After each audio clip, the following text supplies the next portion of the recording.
So hello, what's up mga ka-J-Vlog? Welcome ulit sa panibagong video, and for today's video, yan, igigame test na rin natin finally itong isang napakasulit na budget smartphone today, ang Xiaomi Redmi A5. Maganda kaya to? Tara mga J-Vlog, check natin.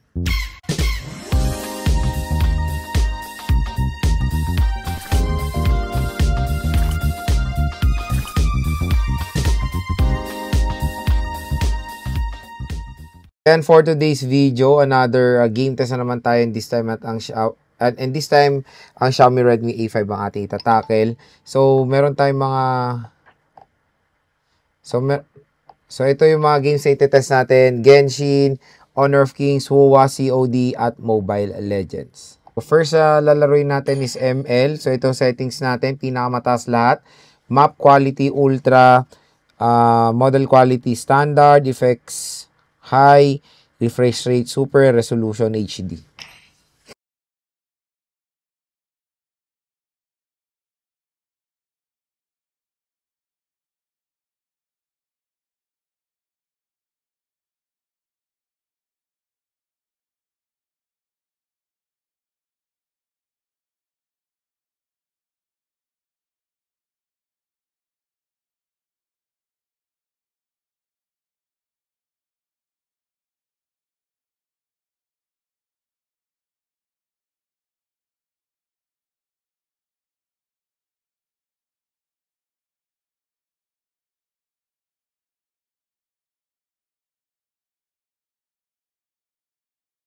So pagdating sa Mobile Legends, napakaganda ng performance dyan ni Xiaomi Redmi A5, and nakapaglaro na rin ako ng rank dito. So far so good naman siya, kayang-kayang i-handle yung mataas sa settings ng ML. Super playable dito sa Xiaomi Redmi A5. Kaya kung naghahanap kayo ng napakamurang smartphone na kayang-kayang ML sa mataas sa settings, maganda i-consider itong device na to. So next naman is COD. So ito graphics natin, graphics medium, frame rate high.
Pagdating sa COD Battle Royale, nakakatuwa sa ganitong price tag, ganda ng performance niya, even though graphics niya is hanggang medium lang.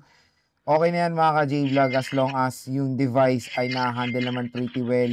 Yung COD, hindi tayo nakaka-experience ng mga sobrang lalang frame drops while playing this game dito sa smartphone na to. So yung playable po ang Battle Royale dito sa Xiaomi Redmi A5.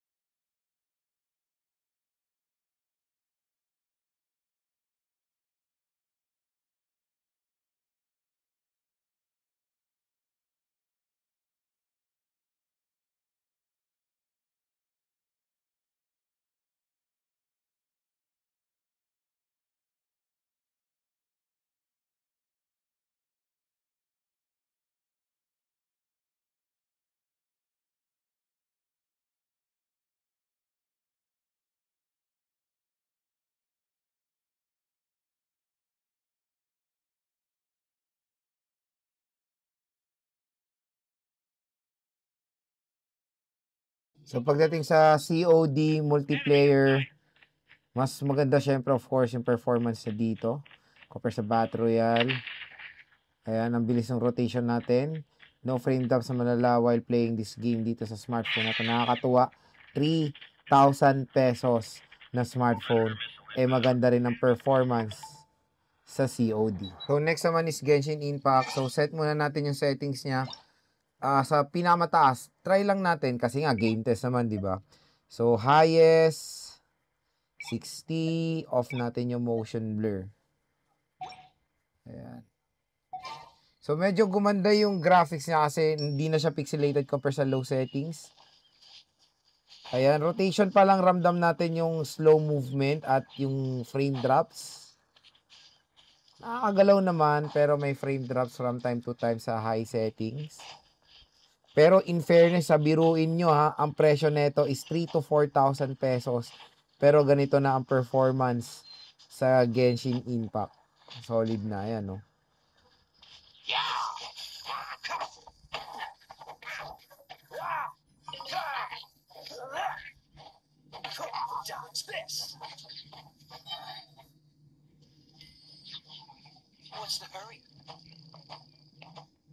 Pero matik neto pag maglalaro kayo ng super tagal dito, magfe-frame drop na to na malala pag nag-overheat. Pero, ayun, sa high settings, tumatalon siya or nagfe-frame drop siya from time to time. Ngayon, lowest talaga natin. Sagad natin ng lowest, 30 FPS. Naging pixelated siya. At tingnan nyo yung rotation, mas okay siya. Mas naging light yung load. Mas okay na yung movement niya nung sinet natin sa lowest settings ng Genshin Impact dito sa sa Xiaomi Redmi A5. Pero surprisingly, di ba? Sa ganitong murang smartphone, nakakalaro na tayo ng Genshin Impact. Kahit na low settings, pwede na mga J-Vlog eh. So yun, performance, napakalupit for a budget smartphone na kayang i-handle ang Genshin Impact. At ang pinaka-the best settings ito, pinaka-mababa. So next one mga J-Vlog is WUA. So let's try yung settings niya. So, graphics natin nasa performance. Ayan na lang. So, resolution na lang natin is high. 30 FPS, special effects quality. Try natin sa high. Ayan. So, yan. So far, so good. Grabe, nakakagulat talaga performance itong Xiaomi Redmi A5. Although, ayan, pixelated, syempre, nakaset tayo sa performance na kaya ng Xiaomi Redmi A5. Pero grabe, WUA to Ang bigat ng larong to, pero kahit pa paano nakakaya ni Xiaomi Redmi A5 ang WUA mga ka-J-Vlog. Pero may mga frame drops from time to time. Hindi siya smooth, given. Pero ma-appreciate nyo presyo na ganitong kamura, nakakaya ang Genshin. Compare mo naman sa mga ibang, di ba?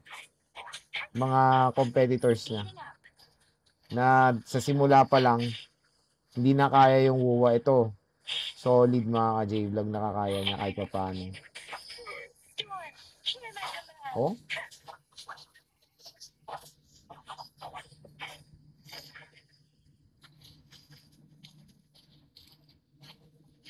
Oh, okay, solid. Ganda ganda talaga ng WUA. Di ba? So, matik mga ka-J-Vlog. Kayang-kaya niya ang WUA. So, next is Honor of Kings. Set natin yung settings niya. So, FPS high. Resolution ultra.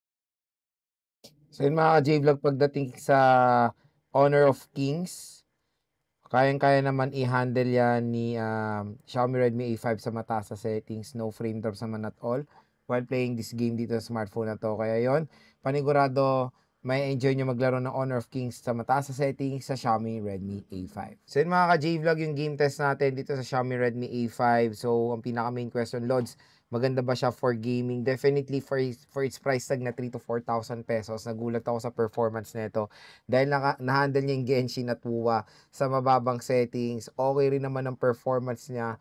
Again, bihira lang na yung makakita ng ganitong price tag na smartphone na kaya i-handle ang Genshin even sa lowest settings. Kasi marami na rin ako na-try ng mga ibang brands sa ganitong price point na medyo sobrang tumatalon sila sa Genshin Impact. Pero dito, nakakaya niya naman kahit papaano. Basta, wala pong naka-on na mga applications para magamit po yung full potential ng 4GB of RAM. Tulad ng mga sinasabi ko sa may ibang video ko, ganito po ka-solid talaga pag ginamit nyo ang chipset na Mali G57.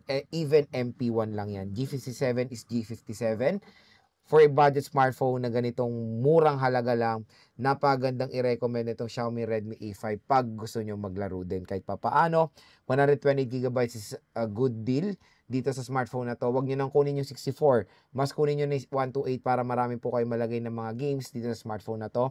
Kaya kung i-rate ko yung gaming performance ni Xiaomi Redmi A5 sa kanyang presyo, again sa kanyang presyo na 3 to 4,000 pesos, ang score ko dito nasa 9.5. Ang ayaw ko lang dito sa Xiaomi Redmi A5 yung placement ng kanyang speakers. Mas better na sa baba siya para mas okay yung ating grip, kumbaga, dito sa smartphone na to. So again, definitely a must buy itong Xiaomi Redmi A5. Napakamura, kaya kung interested kayo dito, yung link niyan, nandito sa view products, i-click nyo na lang yan at para mapasay nyo na to sa murang halaga or below SRP.